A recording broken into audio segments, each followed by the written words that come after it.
Marilah orang berdoa. Nomor 107. Senang dari dunia.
Terima kasih Tuhan sebab sudah memimpin kita hari ini tertamu ini oleh sampai ini untuk ke kompetilan musik kebaktian hari. Terima kasih tenang nih hai aman damai ini selesai hai dalam saya menikmati iman. Terima kasih sudah hai dinai sama Tuhan Yesus pengasih. Amin. Dan saya menjemput juga anggota-anggota Datin yang dari cabang untuk mengambil tempat di depan sini ya untuk kita persembahkan lagu ini. Yeah.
dipanggil untuk menjadi umat yang saleh, yang berpikir, merasa, dan bertindak selaras dengan asas-asas surga. Karena roh di dalam kita menciptakan kembali apa? Menciptakan kembali tabiat Tuhan. Maka kita melibatkan diri hanyalah apa? Dalam perkara-perkara yang menghasilkan kesucian seperti apa? Kristus, kesehatan, dan kegembiraan dalam hidup kita.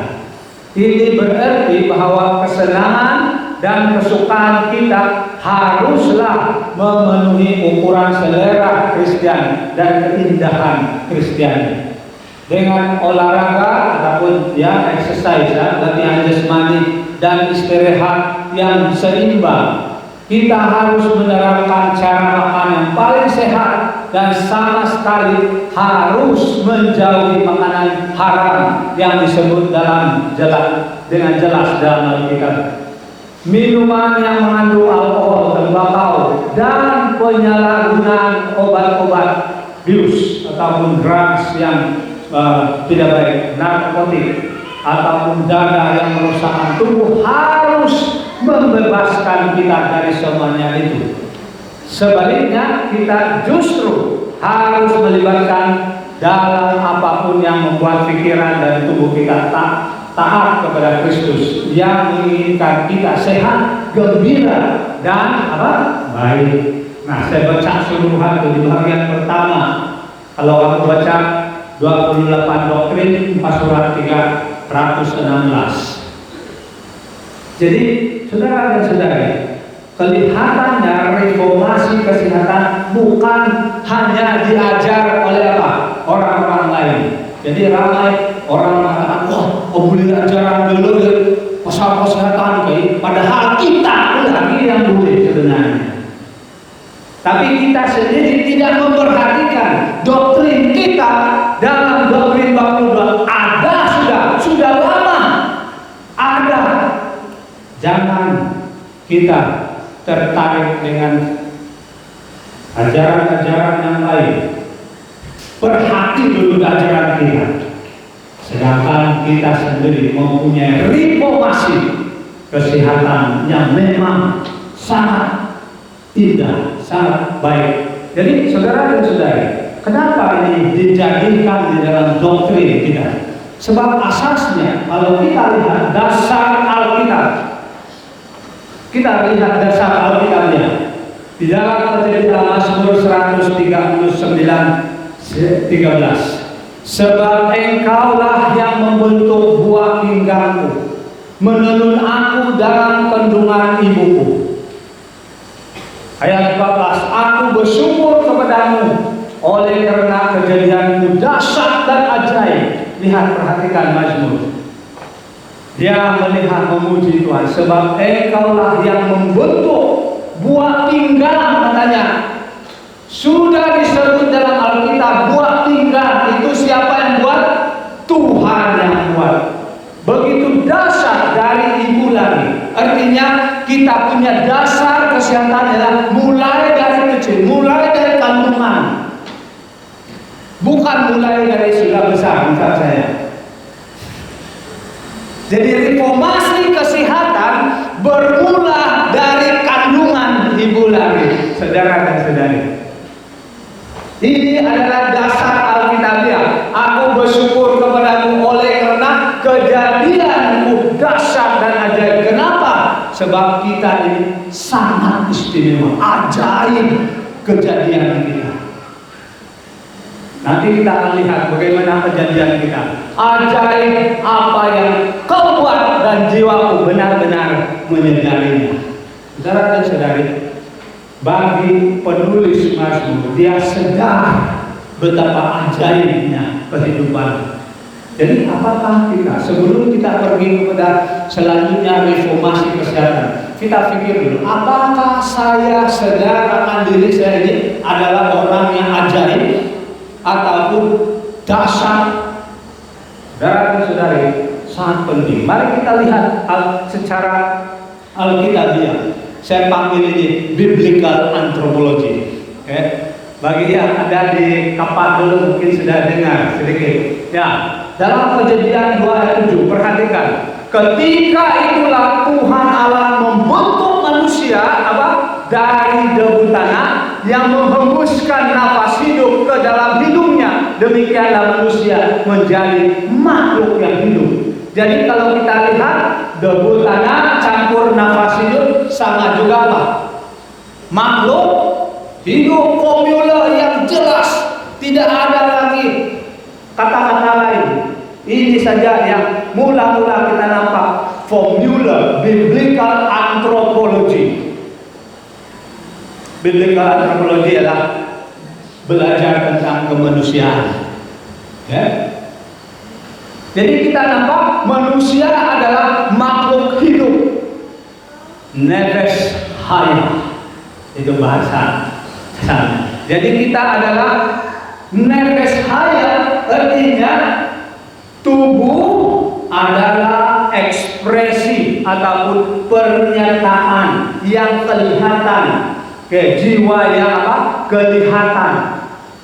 Artinya semua yang ada di dalam tubuh kita ini bergantung satu sama lain, sebab unsurnya sama dari tanah. Kalau kita tidak percaya bahwa kita dari tanah, saya tidak tahu lah. Selalunya kita nanti akan kuburkan tanahan.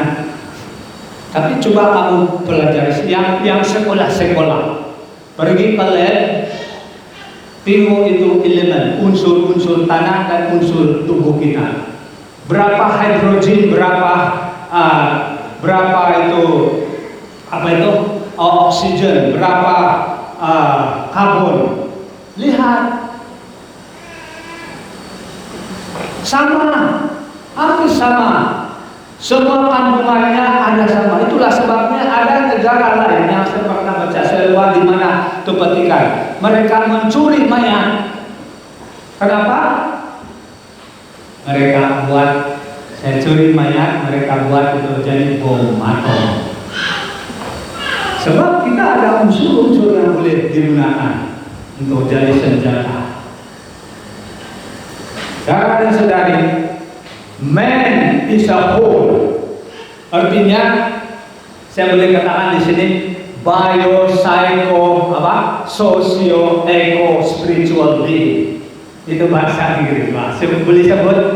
Ini pertama bagi yang ahli-ahli biologi, coba kita nampak bio, psycho, socio, eco, spiritual being. Boleh? Bio, psycho, socio, eco, spiritual being. Oke, wah, panjang sekali ini perkataan.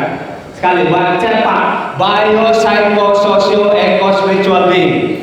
Ya, man is a living soul. Artinya apa?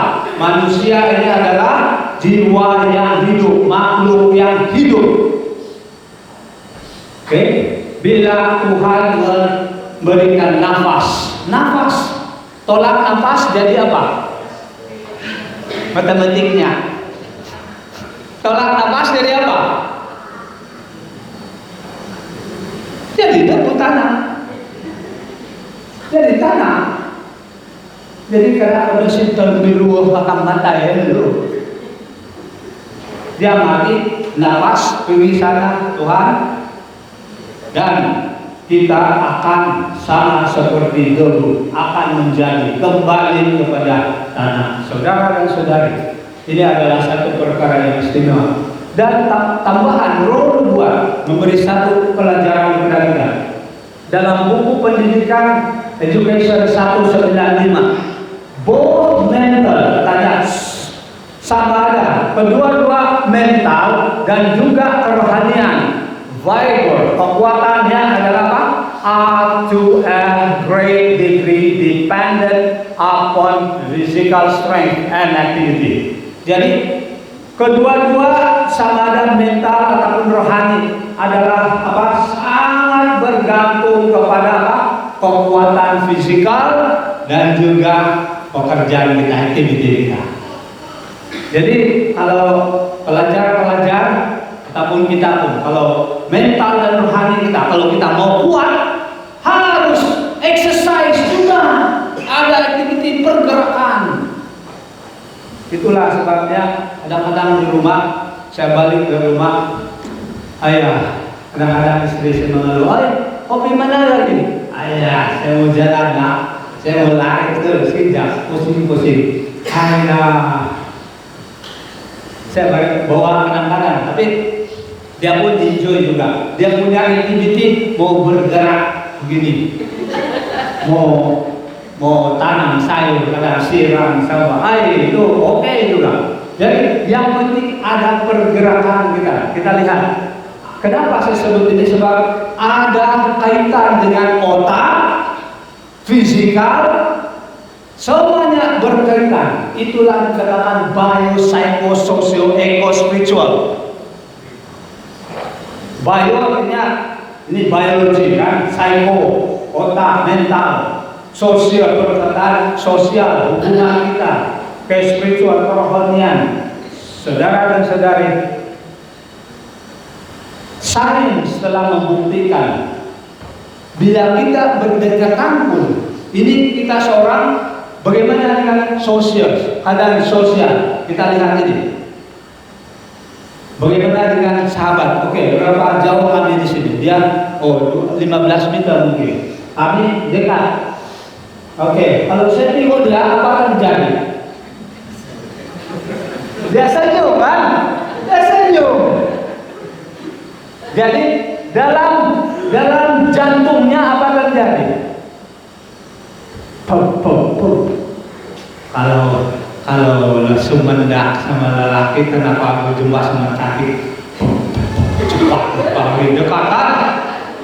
Jadi ada itu gelombang, kita katakan, dan sains, kajian sains telah membuktikan ini, saudara. Mari kita lihat.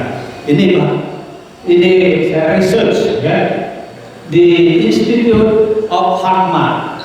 Saya membaca artikel ini. Science reveals that a person heartbeat will register on other person's brain wave up to berapa? 10 kaki jauh. Jadi denyutan jantung dia boleh dikesan oleh gelombang otak kita dalam jarak 10 kaki. Wah, kalau sudah sekarang kita lihat, kalaulah denyutan jantungnya, kalau seorang itu marah ataupun dia sedih, apa yang ada pada dia akan dikesan oleh otak kita. Kalau dia sedih, kita pun sedih. Saudara dan saudari, ini sebabnya Tuhan mencipta kita begitu dasar. Itulah sebabnya kita memerlukan Tuhan yang mencipta kita. Saudara dan saudari,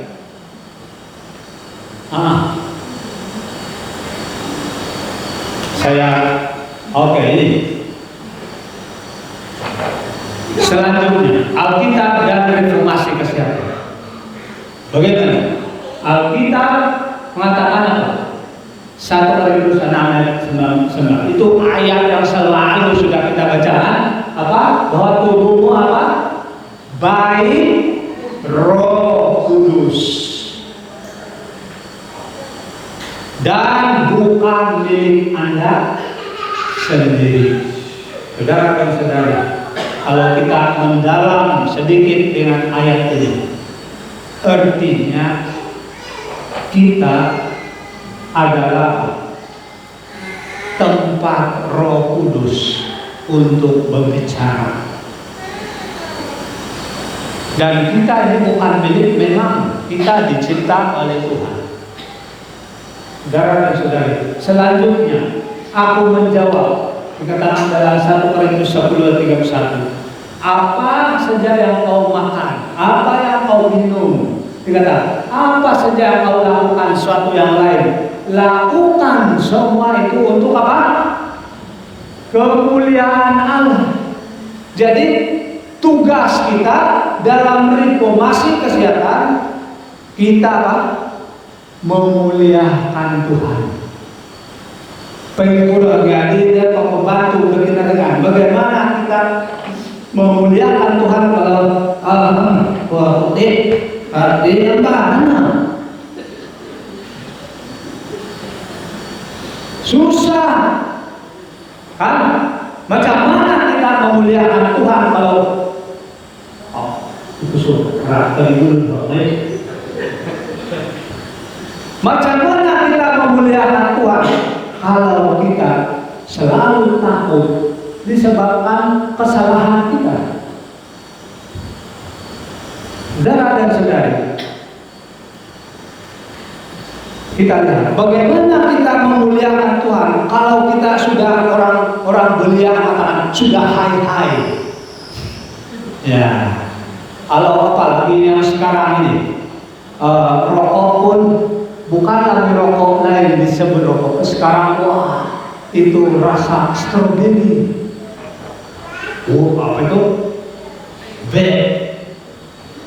Itu bagus orang kata. Mengurangkan apa ini. Tapi bila sudah hai, bila sudah terkena yang kesannya, mental kita pun ada efeknya. Macam mana lagi kita memuliakan Tuhan bila kita tidak dapat mengawal? Saudara dan saudari, saya nampak di sana ayat-ayat di sini yang saya sudah sebut tadi. Jika kamu sungguh-sungguh mendengar suara kata Tuhan dan melakukan apa yang benar di mata Tuhan dan memasang telingamu kepada perintah-perintahnya dan tetap mengikuti segala katapannya, maka aku tidak akan menimpa kepadamu penyakit manapun yang telah timpakan kepada orang Mesir. Sebab aku Tuhan lah yang menyembuh. Siapa yang menyembuh? Tuhan yang menyembuh. Apa penyakit di Mesir yang dikatakan di sini dalam ayat ini? Saya pun pernah melihat ini ayat.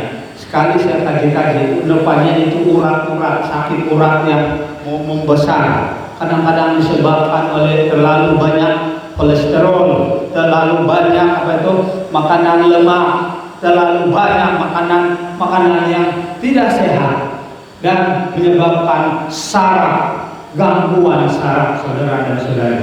Ini penyakit orang Mesir yang teruk sehingga menyebabkan sakit jantung. Belum ada istilah tinggi darah itu waktu itu kan. Tapi semuanya itu kita nampak di dalam kajian arkeologi. Bagaimana orang-orang yang sudah mati dikorek dan bagaimana hasil-hasil kajian mereka memang tepat sekali, sama saja dengan keadaan zaman sekarang. Saudara dan saudari, dinamik kesehatan dan penyakit bergantung kepada kesadaran ini. Mematuhi atau tidak mematuhi undang-undang Tuhan, ataupun ianya rohani ataupun ya semula jadi. Yang kedua, tanggung jawab dan tingkah laku pribadi itu adalah menyatakan itulah kehidupan. Macam mana ini saya jelaskan. Mematuhi atau tidak mematuhi, kamu lihat sejak dari segi rohani, kalau tidak mematuhi kerohanian, memang ada sesuatu yang tidak baik. Begitu juga yang semula jadi, keadaan semula jadi, perut lauson makan, lauson tahan. Apa terjadi kepada sistem semula jadi yang Tuhan sudah ciptakan? Memang ada sesuatu yang berlaku. Dan memang saya pernah, oleh sebab saya sibuk, saya menyapu. Waktu saya di Merak dulu lagi, baru pertama kali saya melayani di situ. Saya menyapu dan saya sibuk di rumah. Kemudian ada lagi orang panggil, saya pergi sana rumah, balik lagi di rumah, menyapu lagi. Dan sekali saya tidak sadar mau tengah hari sudah. Tengah hari sudah, kasih habis lah ini halang-halang, saya habis sampai bersih di situ. Begini maaf deh. Muru itu siling pun berputar-putar. Saudara dan saudari, sangat penting untuk kita merhatikan biologikal ataupun secara semula jadi dalam hidup kita. Oke, semuanya adalah tanggung jawab kita. Siapa yang membuat itu adalah tanggung jawab kita. Apa yang kita tanam kata orang itu kita tuai. Betul juga. Itu adalah menunjukkan kehidupan kita. Jadi itu adalah pilihan Anda. Saudara dan saudari, ini dikatakan dinamik kesehatan kita. Saudara dan saudari, Yesus berkata, aku datang supaya mereka mempunyai hidup dan mempunyainya dalam segala kelimpahan. Tujuan Yesus datang ke dunia adalah apa? Supaya kita hidup, bukan mati.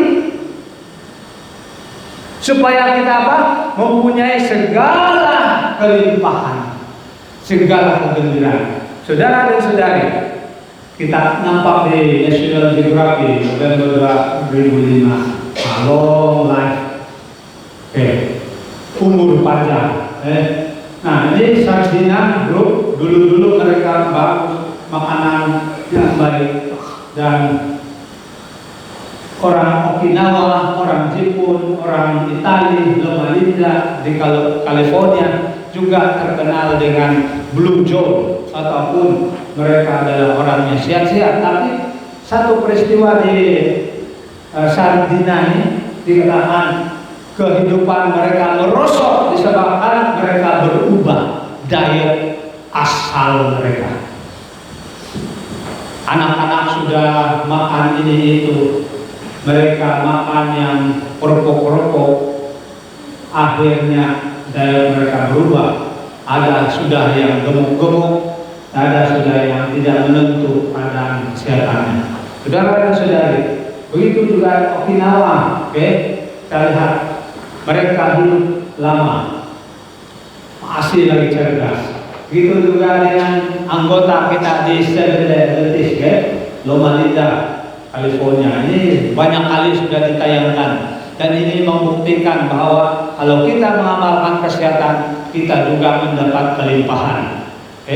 Limpahan berkat yang baik. Nah, ini juga apa tujuan reformasi kesehatan ini? Jadi apa tujuan, saudara dan saudari? Apa tujuan? Saya minta maaf bahasa Inggris, tapi ini adalah senang sudah kita ada Melayu dua di sini. Kita nampak satu, humanitarian principle, prinsip kemanusiaan. Tujuan reformasi adalah apa? Better health and lessening human suffering. Dalam tulisan dulu buat mengatakan mengurangkan penderitaan manusia. Memang penderitaan ini tidak dapat ditiadakan, dihapuskan, tapi sekurang-kurangnya kita dapat mengurangkan penderitaan dan kita mendapat kesehatan yang lebih baik. Inilah prinsip kemanusiaan. Satu lagi untuk prinsip penginjilan. Saudara dan saudari, kenapa? Ini adalah cara yang sangat baik. Kau tidak dapat nyatakan isi-isi Alkitab, tapi kesehatan sangat sesuai untuk pelayanan. Ya. Satu lagi untuk apa? Proses penyucian. Saudara dan saudari, proses penyucian ini dikatakan dalam tulisan Nubuat volume testimoni volume 2 355. Those who have preserved their bodies, mereka yang memelihara tubuh mereka, and spirit in holiness, in sanctification, dalam kesucian roh, dalam penyucian dan penghargaan, honor, will then akan dapat apa? Menerima sentuhan kebanggaan itu. Saudara dan saudari, kita mendapat kehidupan yang kekal. Jadi ada proses penyucian kita. Memang benar juga Kita lihat saja dari segi kesehatan. Kalau kita ada masalah, apa kita buat? Kalau kita ada diabetes, kencing manis, apa kita harus buat? Diabetes disebabkan apa? Oleh uric acid. Terlampau banyak uric acid di dalam tubuh kita. Dia pergi ke sendi-sendi sakit. Jadi apa cara kita, apa proses untuk menghilangkan itu? Jangan makan yang apa? Bukan ini lain sudah tahu, sudah saya ingat uric acid. Sorry, diabetes itu banyak itu gula. Sorry.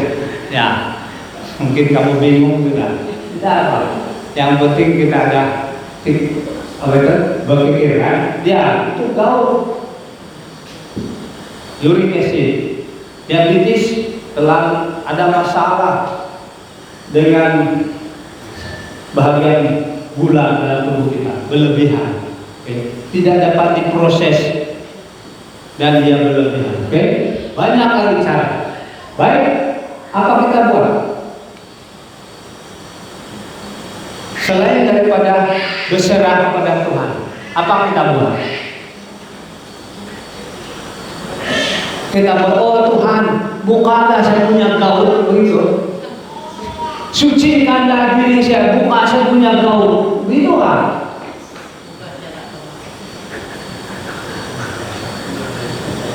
Pasti kita ada langkah-langkah. Bagaimana proses penyucian? Ada proses, artinya oke. Ini makanan, kita lihat dulu sebab-sebab. Ya, kita akan cari diagnos, kita akan lihat, kita akan periksa apa penyebabnya. Kemudian, oh ini penyebabnya, oh ini akan saya ubah, saudara dan saudari. Itu adalah langkah yang terbaik. Di mana apabila kita tidak tahu itu, kita berdoa kepada Tuhan, Tuhan tolonglah saya. Tuhan tolong saya, bagaimana saya boleh mengetahui penyebab-penyebab ini. Terus kau pun baca buku, tengok internet, oh ini pula kita coba. Atau pula lebih baik jumpa dokter. Saudara dan saudari, ini bahagian yang saya katakan tadi, cara melalui perkabaran malaikat ketiga dan berita kesehatan. Dikatakan dalam testimoni volume 1 486, the health reform I was shown is a part of the third angel's message. Kata Ellen G. White, Ronobuat. Reformasi kesehatan adalah sebahagian daripada perkabaran tiga malaikat. Jadi kita mau dalam tujuan misi kita mau menjadi murid Yesus, mau mengabarkan perkabaran tiga malaikat. Ini masanya.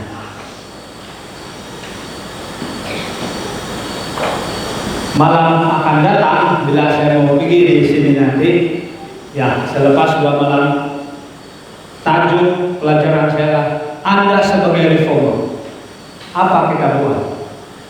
Itu sambungannya. Hari ini, malam ini membuktikan kepada kita bahwa health reform ataupun reformasi kesehatan adalah Alkitabiah. Saudara dan saudari, reformasi kesehatan dikatakan sudah bahagian dari perkabaran malaikat yang ketiga, dan semua erat seperti lengan dan tangan dengan tubuh manusia.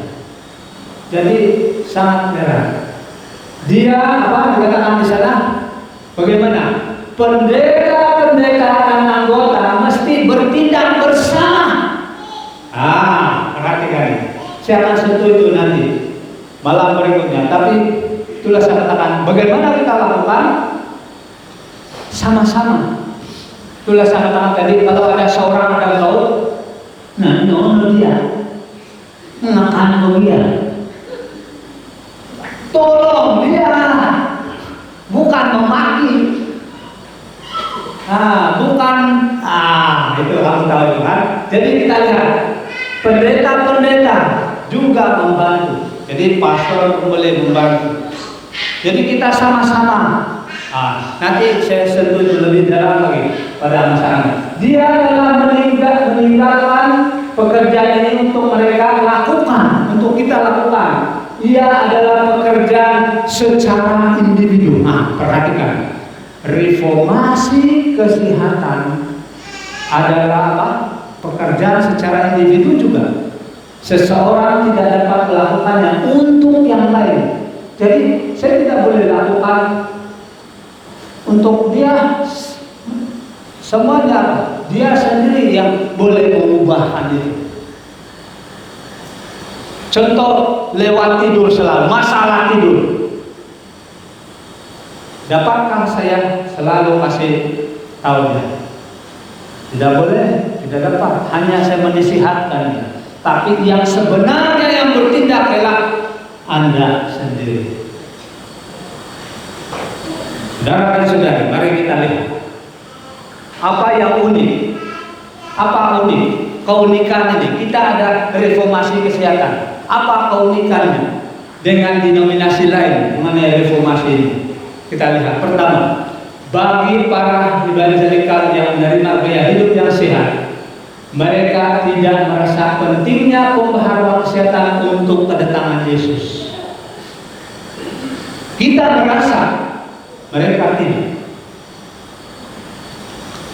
Yang kedua, bagi gereja masih Advent hari ke-7 ataupun SD, reformasi kesehatan menyokong pekerjaan misi Tuhan. Dengan kesehatan yang baik, umat Tuhan dapat bekerja dengan lebih berkesan.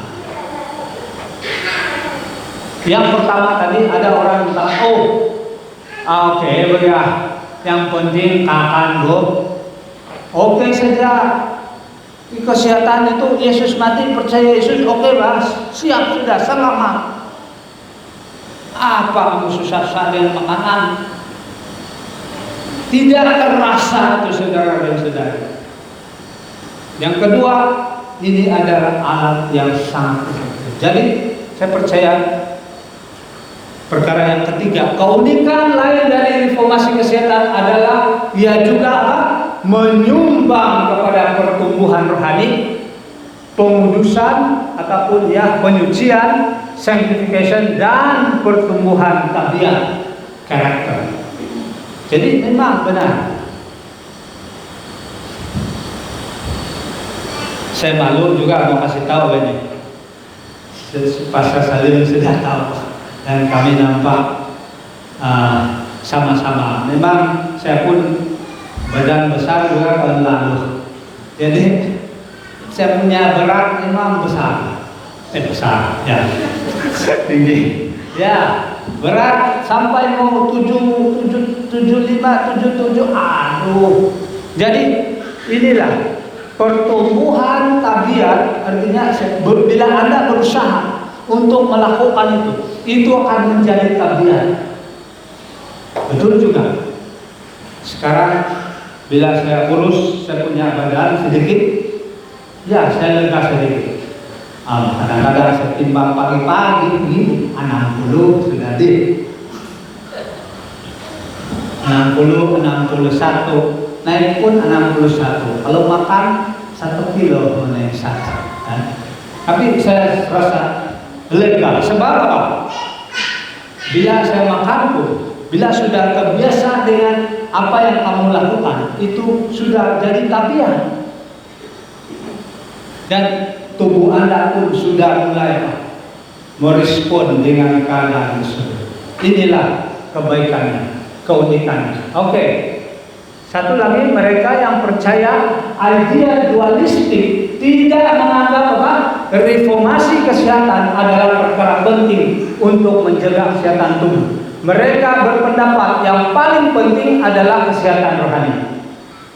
Di satu sisi terdapat beberapa kebenaran dalam hal ini, tetapi tidak mewakili kebenaran Alkitab sepenuhnya.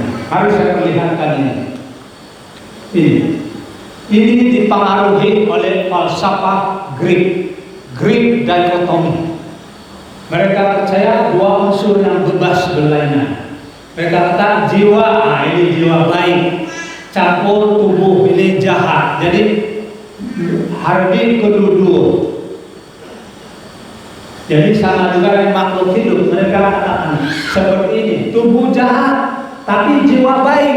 Itulah sebab mereka kata yang penting sihat rohani, jiwa baik, tubuh tidak payah. The body is the prison of the soul. Tubuh itu adalah apa? Bagi mereka sepertinya satu penjara untuk jiwa. So when the body dies, the soul will free. Kamu dapat tangkap ini? Bila dikatakan apabila tubuh ini mati, jadi itu kononnya roh. Orang panggil roh. Roh itu akan apa? Bebas. Roh saya oke, bagus. Tidak heran ada TV kadang-kadang pakai tangan gerak orang mati, keluar, wah bagus. Nampaknya itu selalunya Koreanya tayangan mungkin, wah dia jumpaan mobil-mobil, akhirnya roh itu berjumpa yang bagus. Nah itu lain lagi. Oke, development of the spirit is supreme. Perkembangan dengan apa? Roh itu apa? Sangat lebih kuat kan? But caring for the body is not important. Jadi penjagaan tubuh itu tidak penting. Itulah masalah. Disebabkan belief ataupun kepercayaan bagi falsafah ini. Satu lagi, transmigrationism ataupun reincarnation. Kamu tahu? Jadi, they believe that the body is separate from the soul. Jadi mereka percaya tubuh itu berpisah dengan apa? Jiwa. Tapi ini tubuh ini hanya peluang bagi mereka. Kalau tubuh ini dijaga dengan baik, ia akan jadi satu peluang untuk reinkarnate ataupun akan menjelma lagi kepada benda yang lebih baik. Tetapi mereka tidak perlu Yesus Kristus. Itulah sebabnya ada orang yang wah kalau dari segi kesehatan vegetarian bagus. Jadi kita tanya untuk apa? Untuk nanti kalau saya nanti karena ubah, karena jelma saya jadi yang makhluk yang bagus. Kalau kau jahat, mungkin kau jadi lipas, mungkin kau jadi tikus. Mereka tidak mau. Inilah beza saudara dan saudari. Beza. Jadi saya katakan di sini, reformasi kesehatan ada kaitan juga dengan kepercayaan kita. So, jadi saudara dan saudara berhati-hati dengan kepercayaan di dalam diri kita. Lihat biblical anthropology, lihat Alkitabiah, dasar Alkitab. Jangan dulu lihat di luar, lihat dulu Alkitabnya. Kalau kita salah kepercayaan, maka disitulah juga ada hasil yang berlainan. Jadi apa pentingnya reformasi kesehatan bagi gereja kita? Kita lihat di sini. Seventh-day Adventist dilengkapi dengan suatu cara yang efektif dalam mengabarkan Injil kebenaran melalui reformasi. Reformasi kesehatan menunjukkan kepada dunia bahwa Tuhan mengasihi kita dan hidup dalam kelimpahan terang yang memelihara kehidupan kita.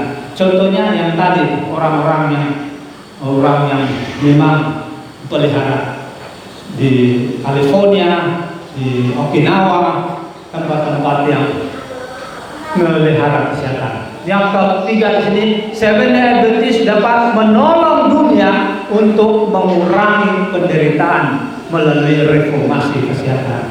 Jadi apa contoh yang Seventh-day Adventist gunakan dalam reformasi kesehatan? Ini selalu kita dengarkan, New Start, program New Start. Kita belajar nutrition, exercise, water, air, cahaya matahari, pertarakan, air, rehat, dan juga kepercayaan kepada Tuhan. Semua itu program yang bagus sebenarnya. Kalau kita lakukan ini benar-benar, kita akan menjadi reformer ataupun orang yang memulih kesehatan yang istimewa. Ada juga di dalam Alkitab banyak yang kita pelajari. Ada 139 biblical plans list. Nah, ini banyak juga yang lain yang boleh sama-sama, oke? Ya, banyak. Jadi Tuhan mencipta makanan yang baik, dan disitulah kita belajar pelan-pelan. Jadi saya akan jelaskan nanti bila saya akan datang sini kembali sebagai reformer apa yang harus kita lakukan. Jadi bila kita nampak macam ini banyak bahan-bahan yang bagus, apa harus kita lakukan dengan ini? Sebagai seorang anggota, apa sepatutnya saya lakukan ataupun bagaimana saya sebagai reformer kesehatan ataupun kesehatan, pemulihan kesehatan. Jadi sebagai kesimpulan saudara dan saudara sekalian, Tuhan telah menciptakan manusia dengan penuh keseimbangan dalam hidup. Dosa telah merusakkan dunia sehingga kesehatan manusia memerlukan pemulihan. Reformasi kesehatan adalah Alkitabiah yang merupakan perkabaran yang penting di akhir zaman ini, yang mana semua golongan bertindak bekerja sama dan memandang pada pencipta Yesus Kristus sebagai teladan dalam kehidupan masing-masing. Selamat malam, kita jumpa pada masa akan datang. Tuhan berkati.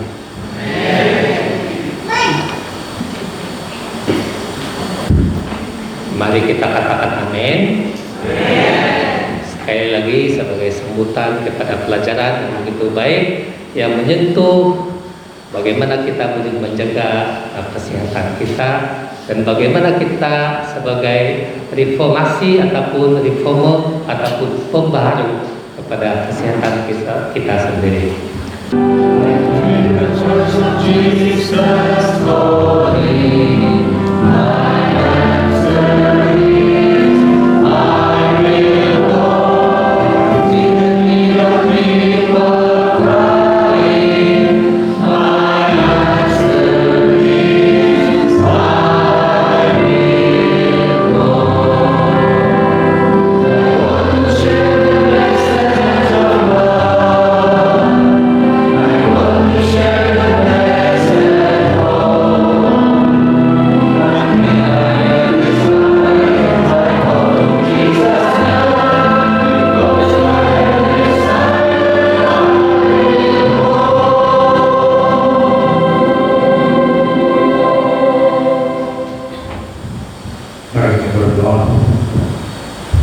Terpuji nama-Mu ya Tuhan, malam ini kami bersama-sama belajar firman Tuhan dan juga mempelajari bagaimana memperbaharui kehidupan kami, khususnya di dalam kesehatan.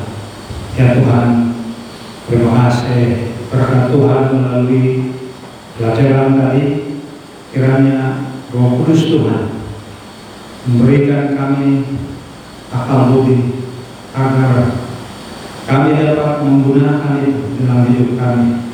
Melalui kuasa Tuhan kami dapat menyatakan itu kepada orang lain juga, di mana kami hidup aman damai di dalam kerohanian dari segi fisikal, mental, dan juga sosial. Kerohanian kami dibangunkan. Kami bersama-sama satu masa nanti dalam kerajaan Tuhan, dan Engkau gembira karena kami sudah berjaya melakukan yang terbaik menurut kehendak Tuhan di dunia ini. Terima kasih Engkau menolong kami malam ini dan juga memberkati rehat kami. Kiranya esok pagi kami bangun dengan selamat. Dalam nama Yesus kami berdoa. Amin. Amin.